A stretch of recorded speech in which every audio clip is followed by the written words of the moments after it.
Happy Thursday. Welcome to the Third and 10 podcast once again. I'm your host, Nathan Nguyen, joined by my guy, Brian Germanaro. It's been a minute. We haven't seen you guys in a week and some change. Week and a half, Uh, 10 days. yeah, there we go. We decided to take a little break because honestly, lack of football news. Well, it was kind of weird because the week that we decided to have off was the week that everything freaking happened. The Jalen Ramsey trade, NBA free agency news, trades, all that stuff. And I was really sitting at my desk. I was like, really? Like the one time we have week off, like we're gonna be late to all these news coming up, but it's all good. We haven't taken a break much. So it was good to just get a little rest in from the show and do some other things. But moving forward with football season literally around the corner, it's just good to get some rest in. But anyways, my friend, it's good to see you. Haven't seen you in quite some time. How are you? And I'm doing great. College football 26 has come out. I have been yes. grinding on a Nebraska dynasty as we speak. Ooh, We are okay. we're rebuilding. We're building. Still in year one, still in year one. We are 5-2 right now, Ooh, 23rd team in the country. But it's baby steps. It's baby steps. yes. What all this?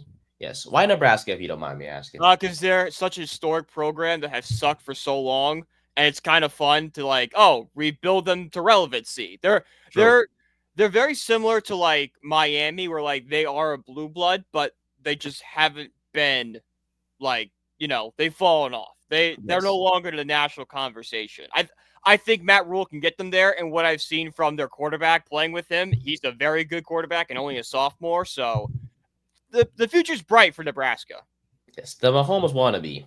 Uh Yeah. Dylan Rayola, the guy that you are referring to. So, Mhm. all right. So is the Notre Dame one's gonna wait? I assume we're not gonna. Yeah, I mean, I've already done that, so we'll see. Maybe I'll pick it up one day when I'm bored, but gonna Yeah, stick to just rebuilding teams. gotcha. Plus, they're a good team overall. So, Exactly. like Yeah. you mentioned, there's no point in rebuilding them. Yeah. Right now, I'm working on Cal. Not only they're my favorite team, but also they suck badly. They're the one team. I think it's the first college team I ever heard who lost all the running backs to the transfer portal. Yep. So it's like a bunch of guys I've never heard of. Yet the starting running back, according to the game, is the star player on the offense. So I'm like, okay, sure. We lost all Yeah. running backs, but some way, somehow, he's a star. But Hey, like, you know what? Maybe he was just buried in the depth chart. yeah, just maybe fifth string or I don't know. Cal is so. I don't know. I feel like the game is definitely harder to play this year. I don't know if it's Yes, because it's there isn't the play that you can rely on to get yeah, you over. Like last year, if you had a third and like 5, you could run a jet sweep and get a first down. That yeah. you don't have that this year. No doubt. It's definitely harder. I'm still trying to get used to the what's it called? The on defense, if your head is not turned towards the ball, you're not gonna pick it off. Yes. So whether I'm on offense or I'm on defense, I still have to trust myself on offense. I have to trust myself like, hey, if I throw it to my receiver on a streak and the defender isn't gonna turn, doesn't have his head turned, it's gonna be okay. But also on the other side of from the another perspective, from the other perspective, I should say, if I'm on defense and I'm holding triangle for PlayStation, Mm-hmm. if I'm the corner, I need to realize that hey, I'm not gonna pick it off because my head is not turned, all the way Yeah. around. Exactly. So it takes some getting used to the revamp passing. Mm-hmm. I'm not used to it either. Still working on it. I I'm just play classic passing. I don't feel like learning it. Yeah, honestly, there's some bugs, but hey, it's the game has The barely been game out. So just like, came out, right? They yeah, said this morning they're having a big update. All right, guys. Like these that's bugs right. will get Yes, fixed. Okay. yes, In 2 weeks, like these problems will most likely be solved, or at least yes, have some sort of patchwork on them. That okay, yeah, we're good. yeah, No yes, game is 100% perfect when it comes out, and if it is, that's shout out to the developers. yes. Yeah. Battlefront 2 took 10 years to be a great game. All right. Whew, a lot of updates. Well, they stopped updating. When they stopped updating it, that's when everyone started playing it, which is the funny part. Weird, but hey. But yeah, I mean, there's always gonna be people. I think after a day, I was seeing TikToks and tweets like, Oh "Oh yeah, yeah. NCAA needs to fix this." I'm like, Can you just enjoy the game for once and not have it like everything needs to be perfect or else this game sucks? It's like, guys, nothing is perfect, all right? and This is a video game, all right? This isn't real life. You have to suspend your reality just a little bit. yeah, and then they complain about little things like, "Oh, different equipment that should be in the game when it's not really necessary." Yeah. What else? I know one major problem I will say is the pass protection. Mm-hmm. I hope they fix that soon, please, because Yeah, I that don't could be know. a glitch. I feel like I'm having like literally a second as soon as I get the ball and there's a defender right in my face. Well, like I said, it may be a glitch or because Cal's offensive line just sucks. Yeah, that Could be that both. definitely could. Could be That both. I think we have a mix of both. Maybe try like Notre Dame or something, or like Alabama, or like a Yes. team with like a solid line, and Better offensive see if line. the problem still exists. Definitely give that a try before I start complaining. But Yeah.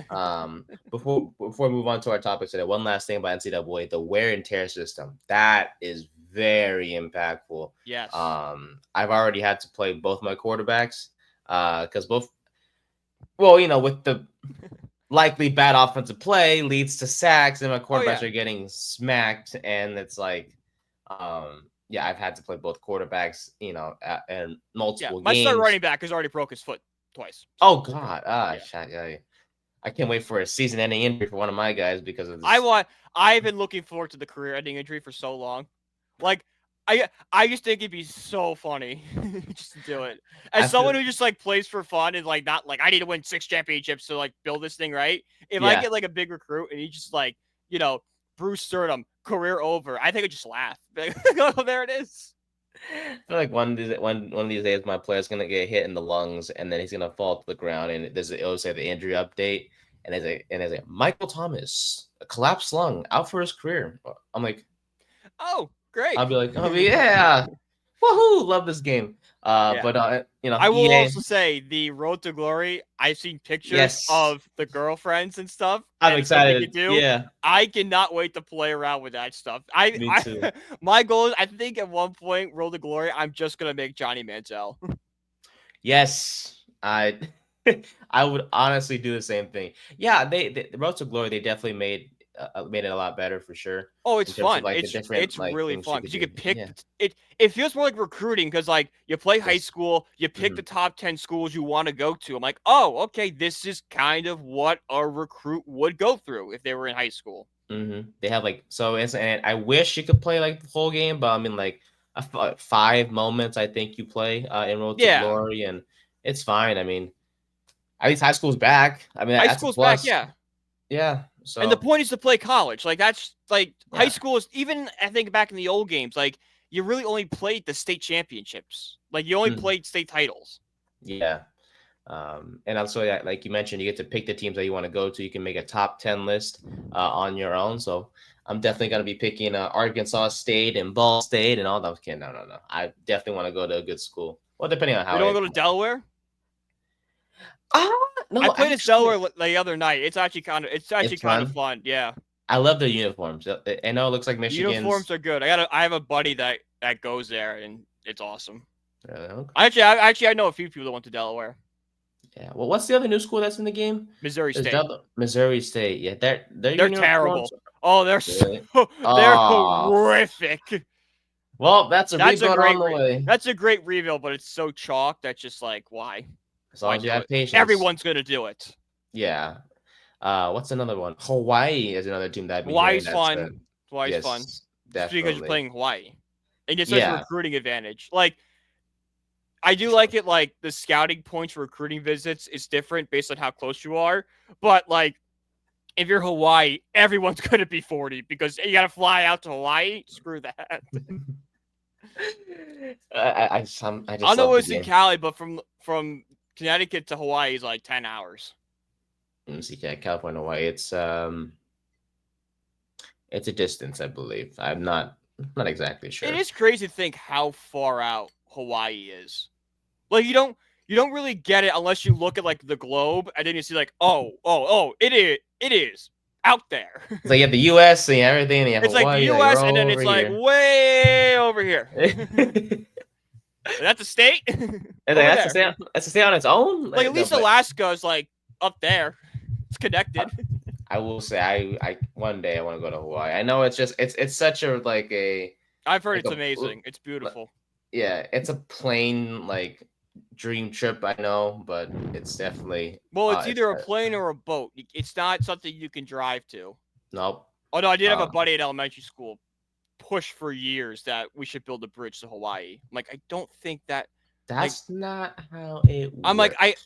I know I'm only in elementary school, but something's wrong with your thought process there. Yes. I don't know what's wrong, but something's wrong. Like geography may not be your strong suit. But for those wondering, it is a 5 to 6 hour flight from California to Hawaii. Which So makes sense, yeah. yeah. So, but yes, there is not a way to drive to Hawaii from California because of the Pacific Ocean. So there you go. Mm-hmm. So for those who had dreams of walking or driving there, yeah, good luck. Well, you could Anyway. walk to Hawaii if you want to. You're gonna Oh drown, yeah, but you're more than welcome yeah, to. of course. You'll probably Yeah, meet Jaws. that one crazy lady that swam from Cuba to Florida. Who in the why would she do that for? Because she wanted. Because she can. I swear, there's a whole Netflix movie about it. Ooh, I gotta take a look into that. I watched it one night. It's very entertaining. So you know on Netflix and the quarterback shows just came out. It is, yes. I have not. The only clip I saw was Kirk Cousins at Supercuts. Same. I'm like, bro, this guy is just such the average white dude. This is the second time he's in it because he wasn't the main character, one of the main characters in the first season, but he was there because of Marcus Mariota. No, he's the main character.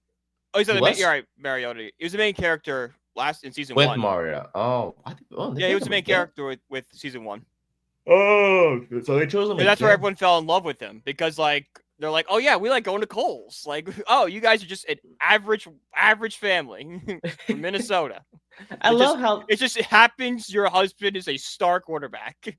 I love how like just athletes or like celebrities, like they have all this money, yet they'll like go to like a regular grocery store, like you mentioned, or like a department store, like everyone else, and everyone's like, "Oh my god!" Like, bro, I won't go to Supercuts. Kirk Cousins, they're like the quarterback that has made more money than the NFL than maybe any quarterback ever. Yeah, because he just continues to get fully guaranteed contracts, and he's going to get a discount haircut. Yeah, because all these players, they have their own that's barber. That's like, oh, we're going out for dinner. Where are we going? Applebee's. Yeah, because I mean, like all these athletes or celebrities, like they have their own barber. They go to some expensive barber shop, but like, no, these guys. You think LeBron James is getting his haircut at Supercuts? Probably. Actually, he is frugal from what I've been told, from what I've heard before. He doesn't spend a lot of money. Right, but I feel like he's got a barber. He has to have his barber. No, for sure.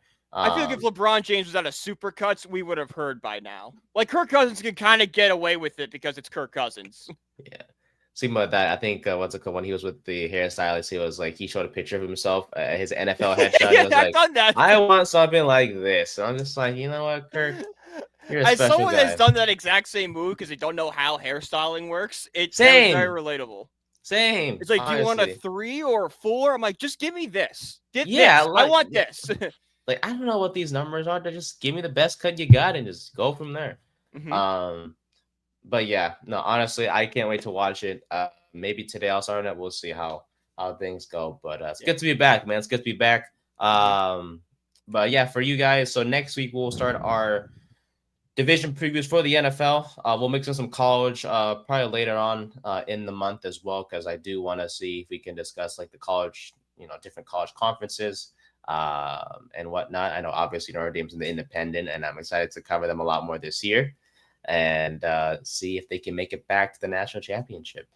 They do have arguably the best running back in the nation, Jeremiah Love. So, and the quarterback. I saw a video he's going to be better than Ashton Genty this season. I'm like, if that's the case, that would be nice. If that's the case, we're going to get cocky. It's going to be fun. And then the quarterback position obviously is, going to be exciting as well. with CJ Carr likely to be QB1 barring any major. An injury. It's an injury. That the only thing stopping CJ Carr from being QB1 is an injury. That is correct. So, Knock on wood. yep. Decided to cover the Irish stuff this year for sure, and all the other college conferences. The Pac-12, I think they just added a new team, if I'm not mistaken, right? Yes, Texas State will be joining next Woohoo! year. They finally Pac-12 for since like the mid 2000s has been trying to get to Texas. They almost had Texas, Oklahoma State, and I want to say it was like A&M or something in like 08 and would have made like a super conference, but they fell through. But hey, they got Texas State. They finally made it to the Lone Star State. That's true. Way to go, Pac-12. About Way to time. go. Yeah, it's not the Pac-12 of old like we're used to, but hey, they're going to be Mountain West Bet Plus. It's Mountain West 2.0 is all it is. Yeah, basically. Yeah, there's not. I mean, the California teams in there are Fresno State, and I think that's it's not. It's San Jose State's not in it because San Jose State's in the Mountain West. Yeah, Fresno State's in the Pac-12. From a California perspective, I can't think of all the others. It's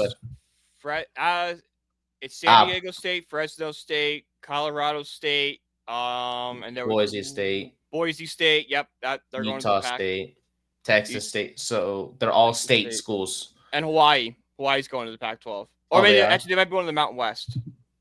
I think it's Mountain Hawaii West, is moving conferences. I just forgot which one they're going to. Good for them. I think it is Mountain West. But honestly, if I could, I would definitely just put I put Cal and Stanford back into the Pac-12, Oregon as well. I don't know. I miss it. Oh, also, Grand Canyon University is going to the Pac-12 as well, I think.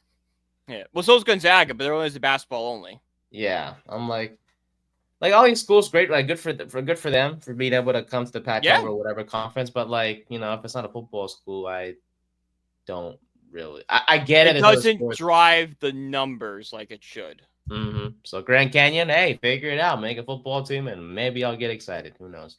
But yeah, we got some great headlines to talk about, stuff to catch up on as well. In the NFL and the NBA. And of course, some baseball talk. We haven't talked too much about the Mets, but one player. Oh my God! Thank God we're not losing anymore. I know. Yeah. Hey, you guys have turned it around. We're actually playing right now, but we've turned it around. Yeah, that last week was the last week when they were the last time we were on. It was. It felt like there was no end in sight. Now it's kind of like, oh, we've righted the ship. We're okay. Yeah, we took a break and then like, okay, now we can bounce. Let's bounce back, and that way, when the boys come back, they'll be proud of us, and we. Well, you are proud of them, of course. I'm not proud of my team, the A's. Yeah, we're not doing so well. Well, no, actually, no, we are. We did beat. We got Jacob Wilson as an all-star starter. Yes, and Brent Rooker somehow made it in there. We'll definitely talk MLB All-Star teams later on today. But yeah, so we do have some Giants highlights to discuss to start the show. Rookies report to training camp on July 15th. The veterans report on July 22nd with the first practice. Counting on the day so he can see his boyfriend again. Heck yeah, I know he's excited. I know he's texting his man's Jackson Dart. Hey, you up? Want to get some? They text each other good night and good morning. Oh, no doubt. I would not be surprised because those two are just. They're yin and yang. They're like just a perfect duo. Thinking about you. Can't wait to see you throw 5 touchdowns for me. You want Brian Dable's wife's like, are you still texting your quarterback? They're like, yeah, leave me alone. Hey, at least he's not cheating on her. No, but I love Dave's and I just love the connection he has with Dart for sure. But yes, so July 23rd is when the first practice will begin for the team. So starting on July 22nd, we'll be also starting our Giants position by position previews from quarterbacks all the way to the secondary. And kickers and punters, not going to do it because we know who our starting kicker and punter is going to be. Unfortunately. Especially the kicker part. Jimmy Gillian, he's I don't mind. The punter's fine. They put anyone back there, they'll be fine. They call him a Scottish Hammer. I hate watching Graham Gano every single day. I will never forgive the Giants. So I'm giving half the blame to Gano and also half the blame to the coaching staff. But I'll never forgive Gano for trotting out there in week 2 against Washington and blowing out his hamstring on the first play. He's done that multiple times. The Jets game from 2 years ago, he should have. That's He right. was injured in that game too and didn't tell Yes. anybody and missed 2 Yes. field goals. Mm-hmm. And he's just, even when he's healthy, he hasn't been that. He hasn't been great since 2022. Yeah, 22 is a playoff year. Yeah. So since then, he's been. Oh, that block field goal. Yeah, you know how they always say like what ifs. I'll always. Oh, I will 100% agree. If that field goal doesn't get blocked, I'm not saying he has to make it. If it doesn't get blocked, that season's different. Oh, no doubt. It would have, because Andrew Thomas wouldn't have blown his freaking leg running to catch the defender. Yeah. I forgot his name was, but yeah, just that moment will always haunt me as a Giants fan. But you know what? Yeah. We move on. We move on. It's all good. Speaking of Andrew Thomas, by the way, his status for week 1 is unsure, which is a bit scary. He's obviously one of the best left tackles in the league when healthy, but he's played just 16 games over the past couple of years due to injury. A Lisfranc injury limited him to just 6 games, and he needed surgery for it back in October. He tried to play through it last year after suffering it, but and also he was hard-headed too, by the way, so he should have honestly sat out immediately, but he's had to play through it. But it just was too much to handle, and he had to get surgery back in October. So when it comes to those Lisfranc injuries, it can take up to 6 months to a year to fully recover. So the earliest he could have been better was back in May, and we're already in July. So a year would be in obviously October.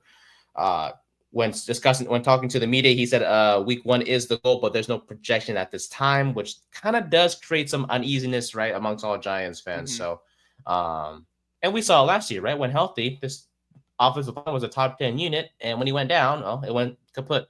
So, how worried should we be, my friend? I mean, because we did add some depth this offseason, which does help. Now the guys that we've added, it's unknown, let's be honest, amongst the average NFL fan. But can the Giants survive without Andrew Thomas to start the year?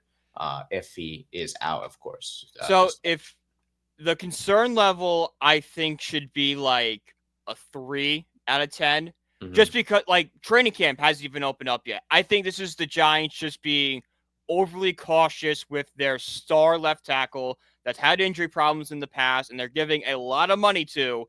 I think they're just out of abundance of caution don't want to rush him in case there's a setback or something. True. However, if Andrew Thomas is unable to go, the Giants' offensive line's in deep trouble. Like, we could talk about the depth we brought in. It was night and day difference with Andrew Thomas out there when he wasn't out there. When he was out there, the Giants' offensive line was a 10 to 15 unit in the league last year. Nothing crazy, but, average. Without him, they were, again, a turnstile, which is what we've watched our entire lives as Giants fans, most likely. So I don't want to get overly worked up yet just because training camp hasn't even started yet. And, can we really judge what he is without seeing him in practice? But it is a little concerning, and just because of what he brings and what happens when he's not out there.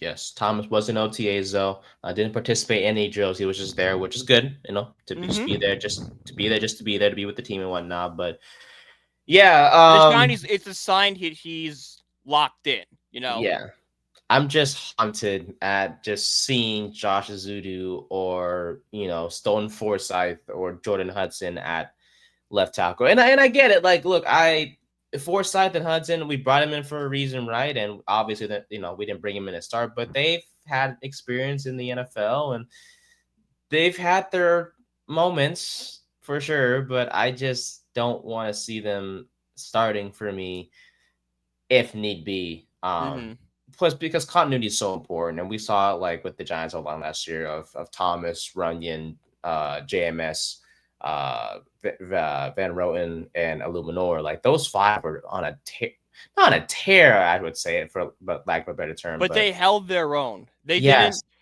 didn't beat. Like I said, they're not turnstiles. They're not Daniel Jones wasn't snapping the ball and had no time to throw the ball. He actually had time to throw the ball. He could read through his progressions. Now, he didn't do that because he doesn't know how to do that, but He had the time to do it. The opportunity was there for him. He just Exactly. couldn't because he's just not capable of doing so. Maybe that changes in Indianapolis. I hope so for Colts fans' sakes. I Otherwise, don't. hey. I'm reading Colts fans on Twitter and Instagram. I feel bad for you all because you are all saying exactly what we had said the past 6 years. Okay, it's sad. It's kind of like looking in a mirror and like, ooh, like, oh, this is how everyone saw us. I don't like this. I don't like this. They're so optimistic. I've seen the same tweets you've been seeing too. They're very. I mean, They I have to get be. it. What else? What else do they have? Hey, they have. Well, yeah, AR Yeah. is out, but there's their boys there. Leonard's there, but like, Shout out to Ryan Leonard. Just got engaged. look at that. Mhm. Yeah, hey, he Didn't get the natty ring, but got the wedding ring. He got the one that will always matter in life. Yep. You can still be happy without a Super Bowl ring or a national championship ring as well. But shout out to Leonard, man. I'm not. So hey, plenty of time, buddy. Plenty of time. We're still young, my friend. We're still young. But yeah, if Leonard has a good camp and Jones struggles, plus if Leonard has a good preseason, you never know. Because we don't. There is a very outside chance Ryan Leonard could start. It's a bunch of what ifs. So I would give Ryan Leonard starting this year a 15% chance of happening. Yeah, to kind of keep it low, because honestly, there's it will like gradually increase as we get to like week 14, 15, 16, 17. I could see him like, all right, well, Daniel Jones is terrible. AR is hurt and is terrible. It's like when they started Sam Ellinger a few years ago. It's like, Leonard, let's see what you got, kid, because we're all getting fired anyway. When they started Sam Ellinger, and then we just killed him. Yeah. I think Thibodeau was doing Snow Angels when night. Yeah, he was basically doing all of that, and I think Ellinger was like, oh my ribs, and he was just Sam Ellinger was hurt. He was a clown, man. Was it Ellinger or was it Foles? I would think it was Nick Foles. But who was the backup that came in? That's a great question. Got to go look in the archives for that one, folks. But as we do so, yeah, not oh yeah, it was. Oh no, it was Foles. No, it was Ellinger. I could have sworn it was Nick Foles.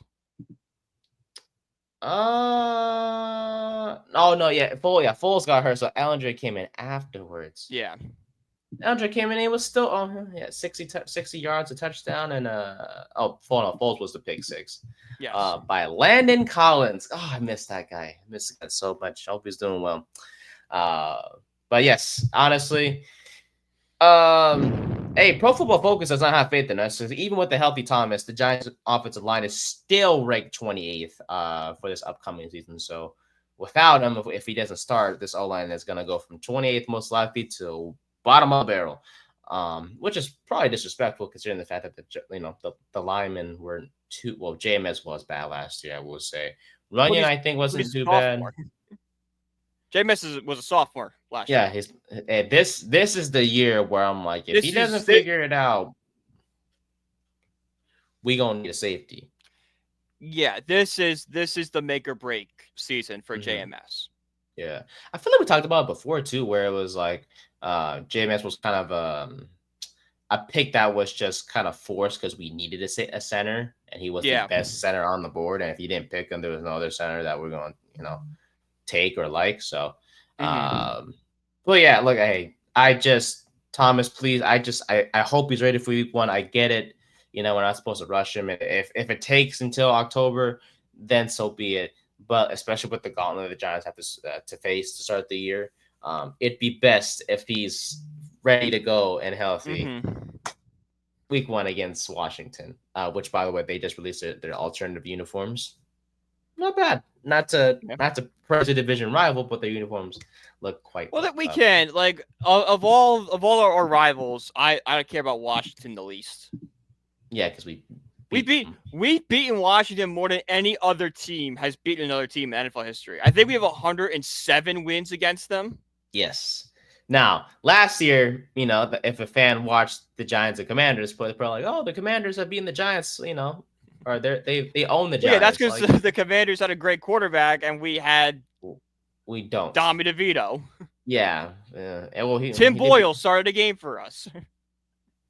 which wasn't that bad. But that just goes to show how But in the desperate year we of our are. Lord 2025, Tim Boyle should not be taking snaps in a football game. You got a point, man. You do got a point, man. I will say, yeah, yeah. The fact that he played well for us and he wasn't that great, but he did play. It's just more of the Giants quarterback situation than it is on Tim Boyle being a good Just, quarterback. just thank God we turned it around, man. We figured things out. So, Mm-hmm. but major news: Dexter Lawrence was ranked the best defensive tackle in the NFL. No news, the sky's blue. Wow. Yay! No, but ESPN, they did rank their top 10 players for each position for the first time in their history, I guess, to say, for lack of a better term. But even after just 12 games played for the Giants last year because of a dislocated elbow, he was ranked the best of the best at his position. He was a guy that has always dominated when it comes to run defense. But honestly, the knock on him was literally just missing sacks or even just taking down the quarterback in general. But he's racked it up a lot of quarterback takedowns last year, doing so while facing a 74.5% double team rate, which is higher than any other interior lineman. So, in short, when double teamed, he still has success. Just how it works, because offenses are worried about this guy because he's just so dominant. He should have reached double digit sacks last year had Thibodeau and Burns both stayed healthy. But even with them dealing with the injuries, Lawrence still had 9 sacks. A NFL personnel director said, "quote I thought he should have been defensive player of the year with the season he had, and honestly, if he had played a full healthy season, he definitely would have been a finalist. Not to say he would have won the whole thing. He would have had an argument. Yes, he would have been a fine. Yeah, definitely. No doubt about it. Still 27 years old, and he reminds us that honestly, that 2019 draft wasn't all bad, even with us taking 1 out of 3 isn't terrible, I guess. No doubt. DeAndre Baker is having success, just not in the NFL. But yeah. Okay. But yeah, simple question. I think we both expect double digit sacks for him this year, correct? Easily, no doubt about it. With the Giants pass rush having Kayvon Thibodeau, Brian Burns, and Abdul Carter, you can't just double team Dexter Lawrence anymore because you're letting one of the other of the 4-headed monsters the Giants have let it hit him. And don't forget about our 3rd round pick, who everyone is saying is going to be a great defensive tackle in this league. He's finally going to have the first, solid DT behind him since Leonard Williams. All right. Everything is working together. This might be the best version of Dexter Lawrence we've seen because this is the best supporting cast he's had around him. And then if we're going to go a step further, the secondary should be even more locked down, having that extra second where Lawrence would go in and hit the quarterback. Yes, sir. Dude, our defense is going to be so fun to watch this year. On paper, it just looked, and obviously we should. If we had the Patriots schedule, we'd be a playoff team. That's what I'm saying, but they give us the most toughest schedule in the world for no dang reason, even though we finished literally 4th in the division last year, which makes no sense. Well, it kind of stinks where you have to play the AFC West, so those are 3 really, really good teams already, and then the Raiders, who could be a sneaky dark horse. Yeah, deep. Not to obviously depression is a serious topic, but if I'm talking depression from a sports fan. Sports fan depression is different than actual depression. Yeah. Listen, our home opener is against Kansas City, which I'm so upset about. Yes, I mean, you're going through that game, aren't you? Probably not. Probably go to week 4 against the Chargers. It's because me and my dad don't love going to Sunday night games because he has to get up early the next morning. Honestly, it's for the best if you didn't go. Just to be safe. I mean, it'd be fun to go watch Patrick Mahomes live, but also, why is Chiefs-Giants a marquee matchup? Because Mahomes has never faced the Giants in MetLife. Yes. Okay, let's take away New York for a second. What on the Giants makes this a Sunday night matchup? Nothing. I don't know. You know how they always highlight a player? Like Patrick Mahomes for the Chiefs getting set to take on the Giants, and because usually before it was Saquon Barkley, who was always the one highlight player that would highlight. Yeah, I just wonder who it would be. It's probably going to be it's gonna be Neighbors, but like you could also make an argument for Lawrence, Carter, Burns. True. You know what's You crazy? could do Russell Wilson too, because just the pedigree of the name recognition Name Russell brand. Wilson has. Yeah. For so many years, it's always been Saquon, Saquon, Saquon. So now this is a bit Well, he was different. the best player on the team for. Yeah, good point. You know what's crazy? I will say I was talking with my friend the other day.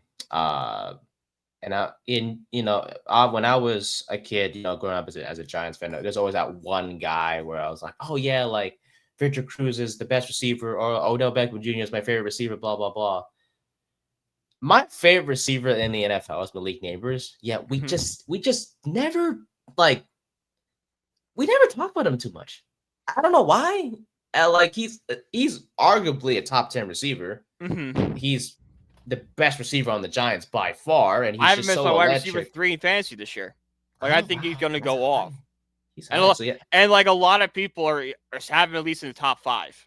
yeah, he's gonna get so many targets, and he has a better quarterback now with Russ. Or if Winston needs to step in, He that's gonna be broke him. the Giants franchise record for receiving yards with whatever we had at quarterback In his first season, which is insane. But I honestly don't give him the praise that he did. Like just like a few episodes ago when we talked about Russell Wilson, how we didn't give him enough praise or enough discussion about his, him coming here. The same thing with the league neighbors. Like he's a quiet superstar. I think it has more to do with how bad the Giants offense is he kind of gets lost.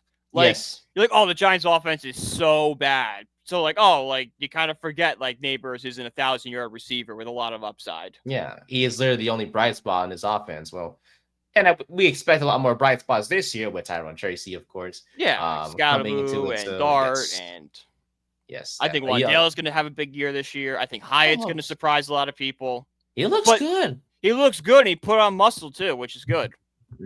Plus the Giants, they were in California. They were freaking California, which makes me so sad. But yeah, they were working out in San Diego yesterday, and literally the whole offense was there. Russ, Dart, Winston, Tyrone, Tracy, Neighbors, Slayton, Robinson, Hyatt, Ford. Yeah, the whole receiver. Butte Collins, your boy, was there as well. Good to see it. And the whole tight end room, which I just love it, man. Just the whole offense just there working together, man. God, I wish I was in California. I could have seen them. Anyways, but yeah, it's gonna be when we do obviously position by position previews. It's gonna be fun as well. But on paper, just the team that we have this year is just so much better than last year, and it's gonna be so exciting to see. But with a tough schedule to start the year, we can easily go from happiness to depression, just like that. So yep.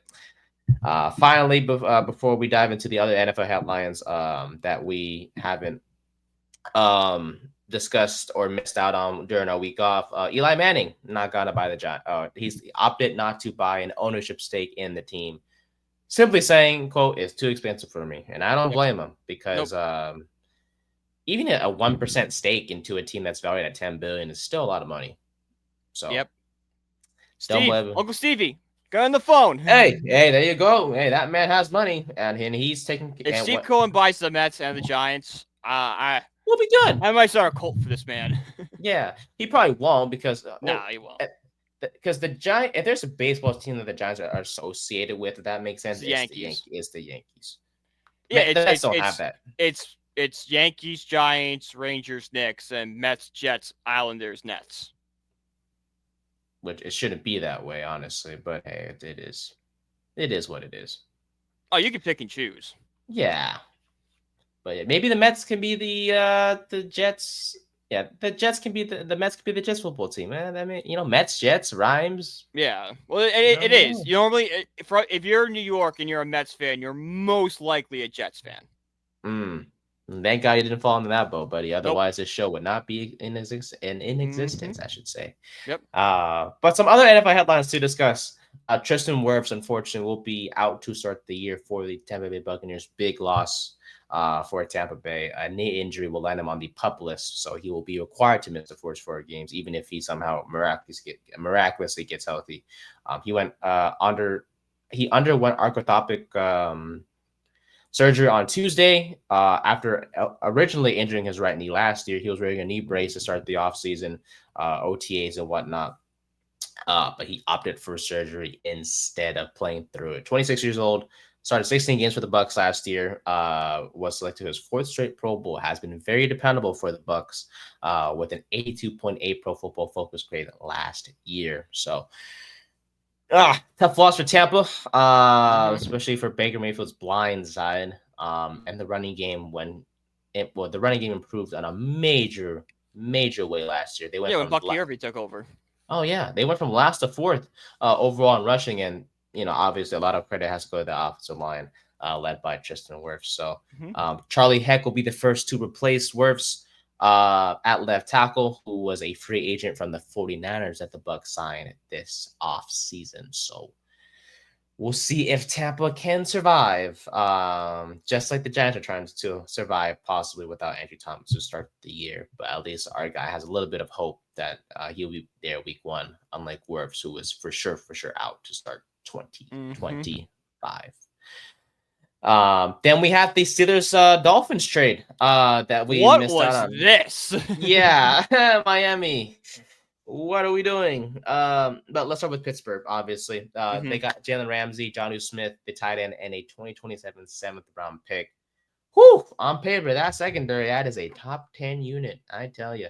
Ramsey, Darius Slay, Joey Porter Jr., and then you have Bishop as the key backup in case one of those guys goes down, and then you have Deshaun Elliott and Juan Thornhill at safety. So, man, hey, what a defense, I tell you.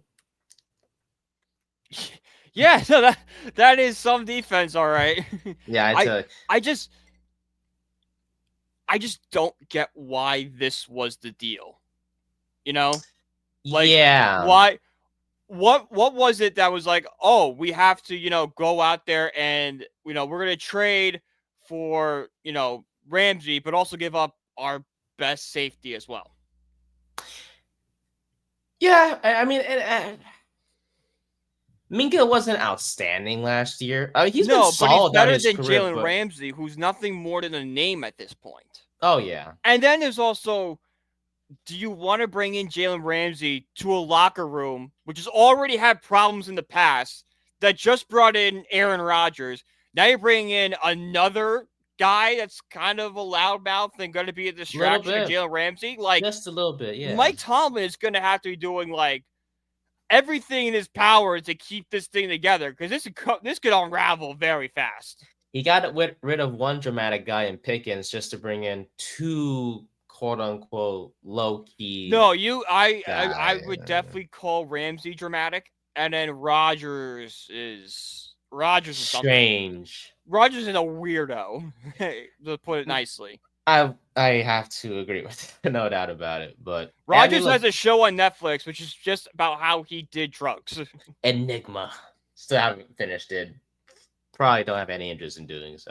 Nope. No, but yes, you trade Fitzpatrick away, and yes, maybe look, without Ramsey, your secondary still would have been great. I think for Steelers fans, and they can correct me if I'm wrong, Bishop isn't a bad option at corner, but Ramsey is an upgrade over Artie Bishop, so yeah, but for how long? Yeah, that's the thing. And Ramsey is gonna slide into that nickel spot, so you're gonna have Slay and Porter on the outsides, and then Ramsey, at the nickel position. So, look, on paper, Pittsburgh secondary looks good, no doubt about it. It's a top 10 unit to me on paper. I'm not sure if that's gonna be the same for you, but on paper, it looks good. The Jonnu, I feel bad for Jonnu Smith, man. He thought he escaped the depths of Arthur Smith, and he's back. Surprise! Surprise! Welcome back, son. And Smith, Jonnu's yeah. It's the South Park thing with Kyle's cousin. He keeps trying to send him away. He's like, I'm back. I'm back. I haven't seen that, but I gotta look that up. But I feel so. If people know what I'm talking about, they'll get a good laugh out of that. But I feel so bad for him, for Jonnu. He's when Arthur Smith and tight ends are just not a good mix. And look, I get why Pittsburgh made the move for Jonnu Smith too, because hey, the receiving core looks like crap. They still need receivers, but this does help kind of lessen the toll on Well, terms to get of Alan Lazard in a couple weeks, he'll be fine. right. That's right. True. So, but I mean, look, it's another weapon for Rodgers, which is great. But yeah, Smith's production, or what's it called? Yeah, his expected production this year is going to be quite low, because of just this. Plus, they had Pat Fryermuth, so unless I they heard plan he on. might be on the move too now. Oh, He might won't be out. I mean, oh if I'm the boy! Steelers, I would run 2 tight ends, but I heard he might be on the trading block or a cut candidate when camp comes around. Should have just sent him to Miami, but we'll talk about Miami in just a bit because they Oh did get a no! tight end. What Miami did was way worse. Yeah, oh for sure. Yeah, their part of the trade was not that great either. Well, not great at all, actually. It's great though. They did reunite with their first round pick in Fitzpatrick, who they drafted in And traded 2019. the Steelers anyway. Yeah, in less than 2 seasons, which is insane. But yeah, their corners. This was the first version. Like I know, like we had the first college trade with Nico in Tennessee and UCLA. This was the first version of loaning a player in the NFL. Like how like in soccer they loan players to other teams. This was the NFL's version of that when the Miami Dolphins loaned Mika Fitzpatrick to the Steelers for a little bit. Yeah, it was an interesting trade. I forgot why it happened, by the way, but at least it's back. I think it's more of Miami wanting to move Ramsey and Smith, and the Steelers like, oh, we'll take both of those players. It's like, oh, Yeah. can we have Mika? Sure, why not? Yeah, there you go. Yeah, my bad. I was referring to when they traded him. When 2 seasons in to his career. Yeah, that I forgot about why. I forgot what even they got for him. I think it was just draft picks. Yeah, me too. Yeah, it was. Yeah, I believe it was draft picks because for a young rookie like that, oh yeah, picks definitely had to be involved. But yeah, look, Fitzpatrick and Ashton Davis at safety, by the way, it's gonna be a good duo. They both had a 68.4 and 71.1 Pro Football Focus grade respectively last year. So they're gonna be fine at safety. I didn't say secondary, I said safety because their corners. Storm Duck, Jason Marshall Jr. Oh, that's what it is. Storm Duck. What a great name. Yeah. I hope that guy's a superstar. Because he's got one of the coolest names in the NFL right now. 55.5 Pro Football Focus. Oh man, no. Yeah, he is. They're going to be starting a guy named with the last name Duck, a rookie, and Kahoo at corner. Fantastic. His For real names name wise, they're hitting a home run. Oh yeah. Just not production. Oh no. Nope. Yeah, they Storm Duck last year, 24 years old by the way. Played 14 games for the Dolphins last year. Started 3 of them. 35 tackles last year, 1 tackle for loss, no picks, but 4 pass deflections. Yay. Yeah, no faith. Sorry. Unless I'm sounding like a complete casual right now, but I have no faith in Miami's secondary whatsoever. I have no faith in Miami at all this year. I think Miami's going to completely fall apart, especially after. Did you see the report that Mike McDaniels runs like an elementary school? He's such a pushover. He lets the players do whatever they want. Like Miami is going to collapse this year. I wouldn't be surprised they finish last in the division. I won't be surprised either because all the other 3 teams have majorly. Oh, okay, the Jets. The Jets have improved. The Jets have a solid quarterback now. And that is correct. Like they have someone that can be consistent. I'm not saying he's going to be a top 10 quarterback, but he's someone that can go in there and do his job and not put the Jets in a position to lose. And a better offensive line. Mm-hmm. No doubt about it. Plus, Fields played better at Ohio State with Garrett Wilson. He's reunited with Garrett Wilson in the NFL. And they still had Breece Hall. Like, let's not forget that. Breece Hall is one of the best running backs in this game when he's healthy. And a way better offensive line. Or not a way better, but they very much improved the line with Morgan Moses leaving and Armand Mambu, the rookie, coming in there as the new right tackle. So, but Miami, hey, there are plenty of free agent corners out there. Please go get one. You need it. Seriously. And finally, Darren Waller. So, a year off and you want to come back? A failed rap star. You broke up with Kelsey Plum. Yeah, dummy. I tell you. But yeah, You know what's the, he was on an interview the other day, on a podcast. He was like, "Yeah, I knew I was gonna retire after that Buffalo game." I'm like, Yeah, because they played really? him at fullback, and he didn't like that. Yeah, if that's the yes. Hey, look, man, you signed up to be here. Oh no, you were traded. No, you didn't sign up. You were excited to be here. Yeah, and So then he realized, oh, Daniel Daniel Jones is a bad Jones, quarterback. yeah. Remember that first preseason game against Carolina when we thought he was gonna like those two were just gonna be a great duo and all Yeah, was gonna be well with this yeah. offense. I thought Joe Shane was super creative because we knew that offseason they needed to bring in a wide receiver one. He couldn't go out and get one, so he's like, all right, if I can't get a wide receiver one, let me just get a number one receiving target. Darren Waller, when healthy, is a top 5 tight end. Yeah, Like it literally. made total sense. Yeah, and in his seasons with the Raiders, he was really good. He had 107 catches for over 1,000 yards and 9 touchdowns in 2020 with the Raiders. Like he was great. And he came here and had one touchdown because Tyrod Taylor found him on a seam route against Washington, and that was pretty much it. That's all he did for us. Yep. But he unretired with he retired with 3 years left on his contract with the Giants, and then unretired and now was traded to Miami, for a 2026 6th round pick. Yeah, Uh, we also said the 2027 seventh to them as well. Conditional 7th rounder Oh, apparently. Don't know what that means. Oh no, I do know what that means. That means that it there's terms of what it could actually be. so it could be high. No. It could be this year. It could be moved to next year. Oh, that's what it It was. could become something else. I was thinking like, could it be higher? But I'm like, why would the pick be higher if we traded the player away? Um, Because you know how sometimes unless there might be. I haven't read the whole condition, but there might be a condition like if Waller doesn't play 25% of the season, the seventh becomes a sixth, something like that. oh, That could be. interesting. I don't know if that's what it is, but that could be like in the contract. Yeah, we definitely have to probably look into it, but Yeah, exactly. we don't need you anymore, sir. We have plenty of tight ends of our own. Basically, it's at the very worst, this was a pick swap for us. Yeah, pretty much. Yeah, at least we got something back for the guy who really was productive for us. But Let's be honest, we basically got this guy for Kadarius Toney. Okay, like this, no matter what way you slice it, this was a win. Joe Shane turning water into wine, and it may not be Well, solid wine, I but don't know it is about wine. wine. Let's see. He turned water into like grape juice. Hey, I'll take grape juice over water any day of the week. All right, expired grape juice. Water it is. Yeah, but anyways, our traded room definitely looks. We have some solid tight ends, man. We got Bellinger, we got Theo Johnson, we got Chris Manhurst, and we got Thomas Fedoni, who apparently he's turning some heads. I mean, he was doing good in tight end university, well, according to Travis Kelce, that is. So if Fedoni can stay healthy, because Travis Kelce was allowed to go to tight end university. Oh no, he was there. He was there. Until... He was allowed to go. Taylor Swift allowed him to go.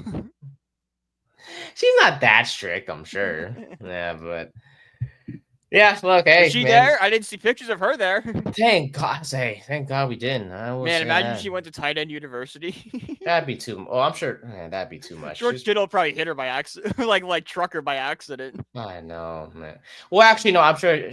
Actually, I mean, all the wives and the girlfriends of the tight ends were there at tight end U. From what I. Oh my God, she was 100% there. They probably just kept it on the radar. You know what I'm saying? Which honestly, good for them. Alrighty. NBA, we got to cover it real quick because holy crap, it's been quite the offseason so far for the National Basketball Association. There was a 17 trade that went on apparently. Apparently, a lot more. It was the how do I say this? There were a lot of draft picks involved from this year's draft, of course. But the main highlight of the trade was Phoenix obviously receiving Jalen Green and Dylan Brooks. Along with a bunch of rookies, and Houston acquiring Kevin Durant in this trade. So excited to see this occur. The Rockets also acquired Clint Capella. But yeah, 7 teams were involved. The Suns, Rockets, Lakers, Hawks, Timberwolves, Warriors, and Brooklyn Nets, who literally just received just 2 second-round picks in this 7-team trade. So they really didn't get much. But yeah, I was looking into it a little bit, and apparently they did, it's more beneficial to do a multi-team trade rather than doing the same deals sequentially because the trade exception available is larger compared to just doing the deal by itself, which was cool to see. I don't know. Just wanted to bring that up real quick, and I just never seen a 17 trade before, and it finally happened. How long to get a 30-team trade? Like That would a be trade where everybody's wild. involved. That'd be wild. That'd be super fun to cover. Like if that happens, we will cover every single team and do like what they got. I don't care if we know the We're gonna player. go like look like the board with like all like the pins and the strings are all Boom, boom, going boom. all over. There's like a meme about I forgot what Yeah, meme it was. it's from Always Sunny. It's Charlie Yeah, with Pepe Sylvia, and he's got a cigarette in his mouth. It's like boom, boom, all these like different like papers with Pepe like Sylvia, Pepe Sylvia, Pepe Sylvia. Shout out Always Sunny. Two new episodes came out last night. They're on season 18 now. Still hilarious. Still going. Still Good for them. And they're still funny. No, yeah, man. Good for them. I'm glad they're still just doing their thing, man. It's good to see. But yeah, another headline in the NBA offseason, Nikola Jokic not going to sign an extension with the Denver Nuggets. Now, before y'all get worried, it's fine. He was eligible for a 3-year extension this year, but he can wait till next year to get a 4-year extension if he does wait. And he has informed team officials that he will wait until next offseason to decide about signing an extension or possibly hitting the free agent market. But that should be concerning that there's even a thought in his mind about leaving. Yes, I honestly, I don't see him leaving Denver, but unless this year, I don't see him leaving either. But with the Luka trade and then LeBron leaving Cleveland to go to Miami, it's always a possibility. Always a possibility. If the Nuggets want to rebuild, well, even no. No. If the Nuggets, if I'm the Nuggets, I would get him by the trade deadline, being like, okay, are you going to resign with us or are you going to test free agency? Because if you're going to test free agency, I'm at least going to explore a trade with you to get something back. So if we lose you, we're ahead of the 8 ball. No matter what you get, if you're Denver, in a hypothetical, you're gonna lose. You're going to lose, but at least you could get something that could put you in the right position. You know, it's like, oh, we lost Jokic, but we have this treasure trove of picks. We have this young player. We have building blocks here. You know, it's the puzzle isn't completed yet, but we have the pieces that we can play with to get us back where we were and not have to do a 5-year rebuild. The GM's going to be tortured or going to be crucified. Yes. Yeah. But I don't think it would be as tortured as Nico Harrison is, because you could see a Jokic trade can make sense from that area, from that perspective. Yeah. But yeah, you'd be trading a superstar who just makes everything look easy. Just he can pass, he can rebound, he can score. He does it all. He's an MVP, man. So, but yeah, we'll see. Honestly, it's more than likely he will sign the extension next year when the time comes around. But it is a bit. There should be a little bit of worry, like you mentioned, if you're Denver, and a Denver fan, I should say as well, because it's the NBA. These guys, I hate to say it, they're not loyal. They're not. They will go wherever they can to win a championship. Yeah, and GMs will boost their brand. Like that. That's it. Yeah, and GMs will pull off crazy moves, and we saw it last season with Nico Harrison and the Mavs. Speaking of the Mavs, Super Summer League does start today officially for all 30 teams. They're all going to be in Vegas, as always, for the NBA Summer League. And Cooper Flagg is set to make his debut in the NBA. So I want to get your perspective, man. What are your expectations for the young man this Summer League in terms of what you expect to see? Nothing crazy. I think just show that your game that you played in college can translate to the NBA. There's going to be growing pains, but if you could put on some sort of highlight reel, average, maybe a little bit less than what you did at Duke, I think it'll be fine. Yeah, average 19, 7, and 4 for the Duke Blue Devils last year. Yeah, so if you could do like a 15, 3, and like 1, I think you walk away happy. Yeah. 18 years old, by the way, so plenty of room to grow Mm-hmm. for the young man. He made significant strides last year with the Blue Devils. He was honestly shooting and shot creation were two kind of small flaws that people wanted to see from him. And he made significant strides from the beginning towards the to the end of the season in his 1 year at Duke. Great passer, by the way, brings intensity and versatility on the defensive end of the floor. So the Mavs definitely happy that they got the young man. He may not be a natural ball handler, I should say, but he can do everything else so well. And yeah, if you're the Mavs, you're just excited to see the young man play, and he will make his debut tonight against my Lakers, whose star player or highlight player is Bronny James. Bronny. Yay! Yay! Hallelujah! I don't know. Not too excited. And How long till after LeBron retires does Bronny get cut by the Lakers? Great question. I give it 45 minutes. I look, Bronny. He's a guy that will bring great defensive prowess. It's just the offensive game I'm worried about because he has plenty of room to grow in terms of that department. But we'll see heading into year 2. But I'm excited to see the Lakers play tonight against Cooper Flagg and company. So, but all right, MLB All-Star teams were announced. But before we even get into that, your thoughts on Juan Soto getting left off, real quick. It stinks, but I kind of expected it just because he started off so slowly. Like if he would have had a better start to the season and the narrative was different around him, he gets in. But I will say, Juan Soto is one of only 7 players in MLB history to record at least 20 home runs, 70 walks, 15 doubles, and 10 stolen bases before the All-Star break. Juan Soto will be the only player not to be named an All-Star. So for all these Yankee fans and these trolls saying that, well, if you're making $765 million, you need to make the All-Star team every single year. Juan Soto had All-Star game numbers, all right? He just got snubbed. It happens every single season, all right? Whether it's the fan voting or like the player vote. For some reason, he got left off, right? All-Star games are not a perfect science. They are a fun expedition to have during the year. But Juan Soto might be one of the biggest snubs of the past 5 years. I'm not saying all time because there's definitely guys in the steroid era that put up crazy numbers and got left off. But as of recent history, if you look at the numbers and where they are and how good he was in the month of June, he's a pretty big snub. Yeah, because he got hot. This past... He got hot. He batted .358 in the month of June. Insane. He had one of the best months in Mets history. Yeah. And that 2-run home run against the Yankees on 4th of July, that had to feel really good. Especially after all the Yankee fans like, look how cool we are. We're turning his back to us. Losers. Dinger. I was like, oh, that ball is gone. But I'm sure obviously if another replacement is needed for the NL, Juan Soto would. There's rumors that Ronald Acuna's back's tight and he's not going to play. Oh, yep. So get ready. Right there. Get ready, bud. Get ready. But the All-Star rosters look like this. Start with the AL, if that's okay.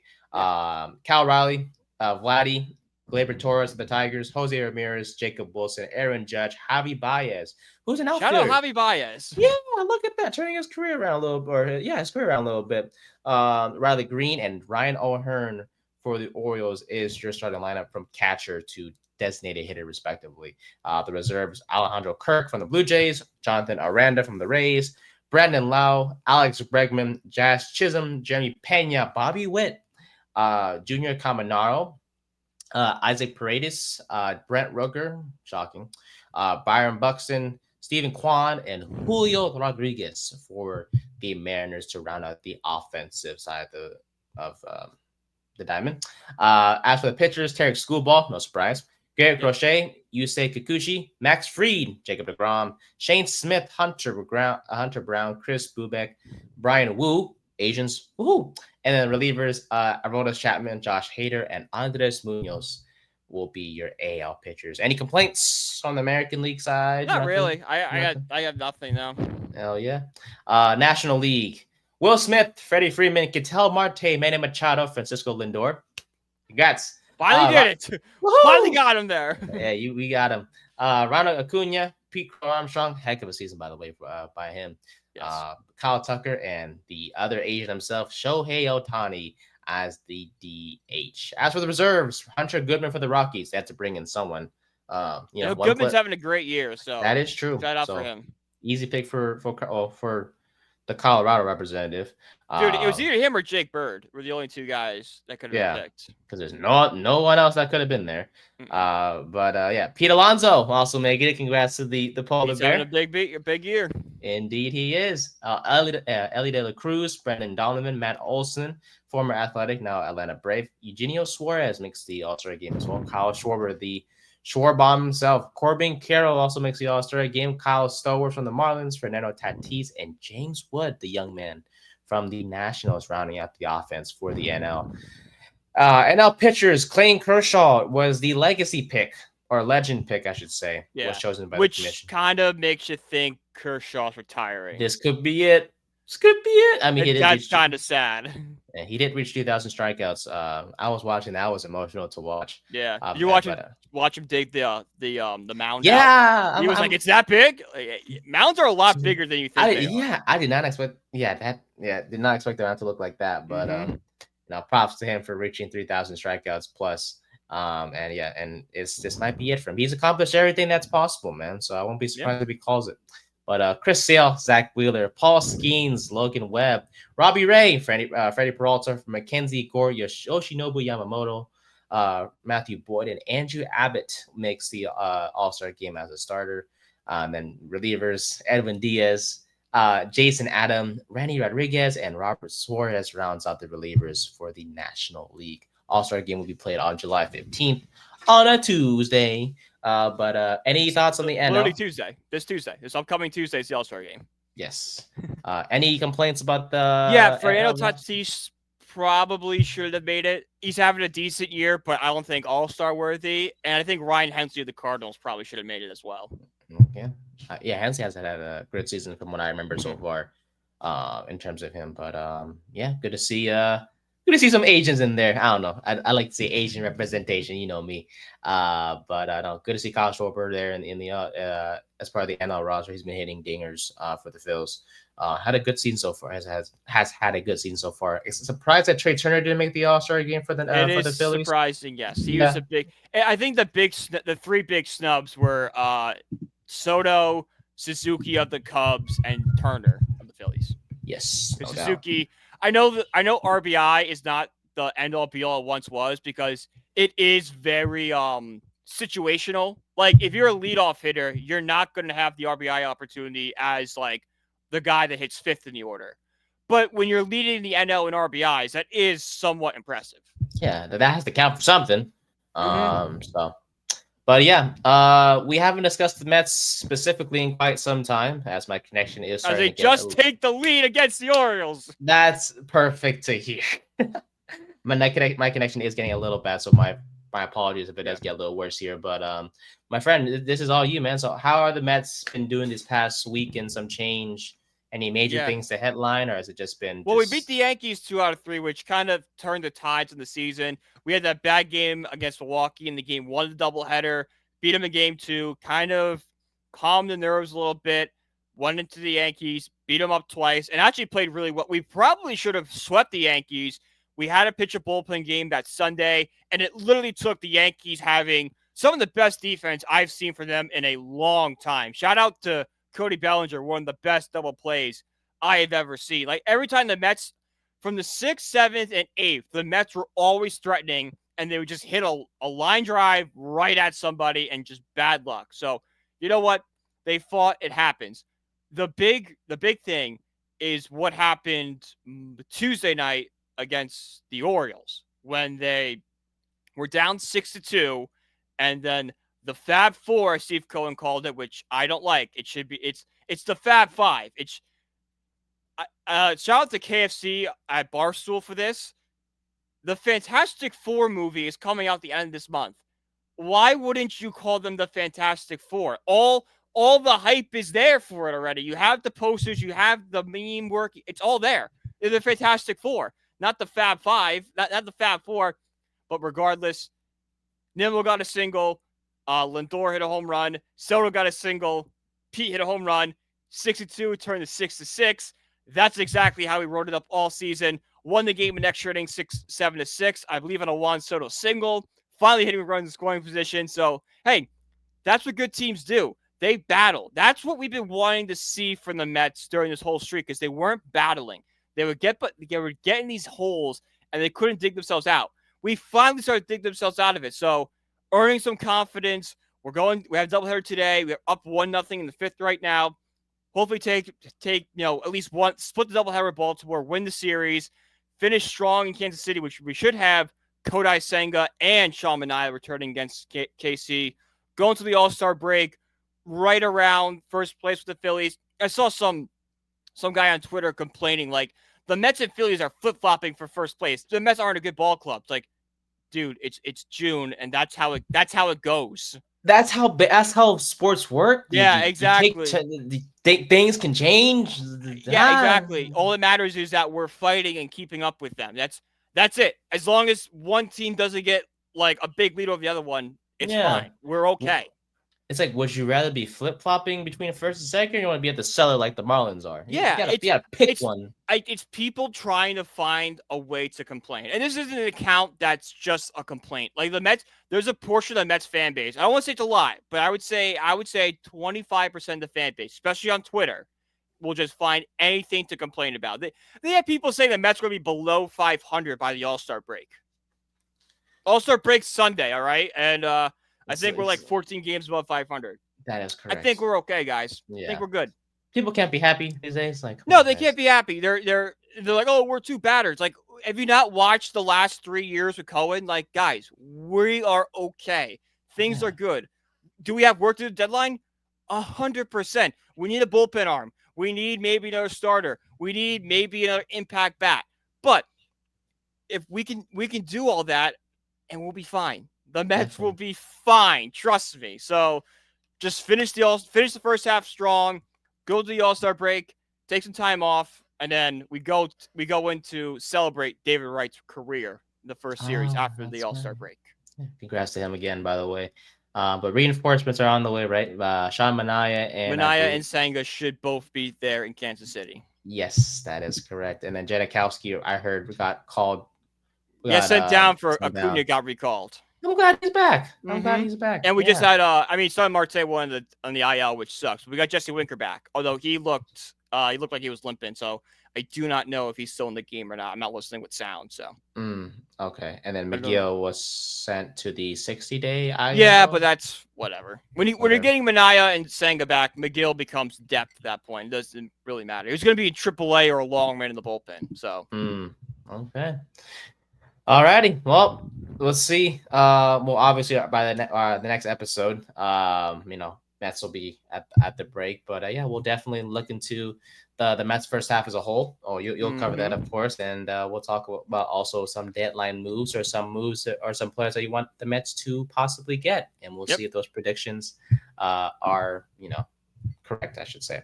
But otherwise, my friend, that will do it. We'll go ahead and go to our pickle game. We're a little rusty, of course. I haven't played some time. Actually, recently, I've been playing Wordle Connections. Oh, I play it every night. I've been playing every night for like 2 years now. It's fun. It's the best, yeah. I love Sports Connections. Sports Connections is the best. The regular one, not so much. But the regular one, you got to really think. But Sports Connections, you can kind of like piece it together. Oh, yeah. No doubt about it. So, all right, my guy, let's do it. Who is our first player that we're going to tackle today? Give me Lindor. Let's go to the All-Star. Let's do Finally, the All-Star starter he deserved. Yes, indeed. Francisco Lindor. Let's go. All right. Okay. We got ourselves a switch not hitter. Not from Puerto Rico. Okay, let's see. Switch hitter in the U.S. In the AL.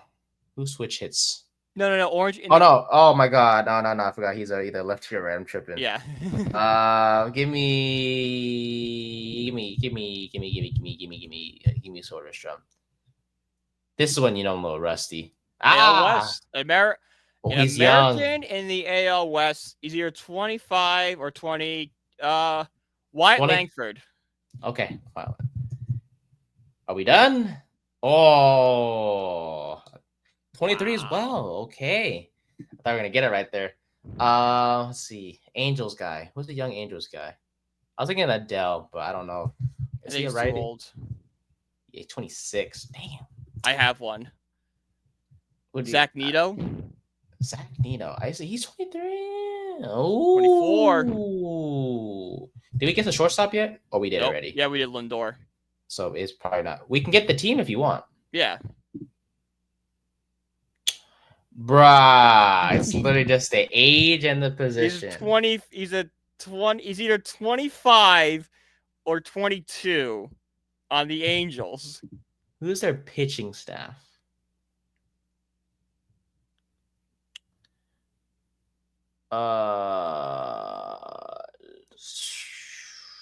Soriano. No, not Soriano for sure because he's not an American.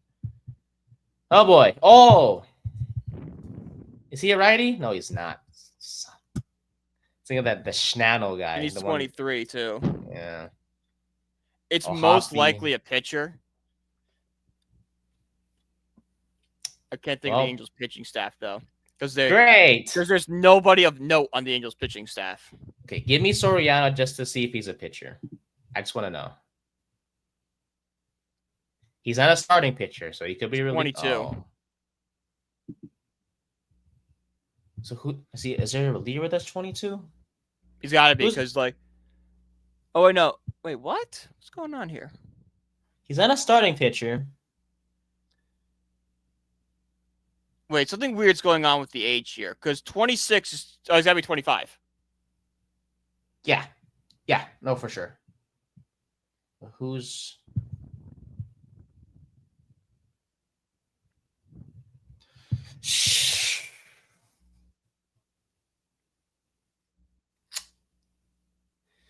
second base is Neto. No, shortstop is Neto. First base is Shanwell. Catcher is O'Hoppe. Mm-hmm. Third base is how old? Actually, how old's O'Hoppe?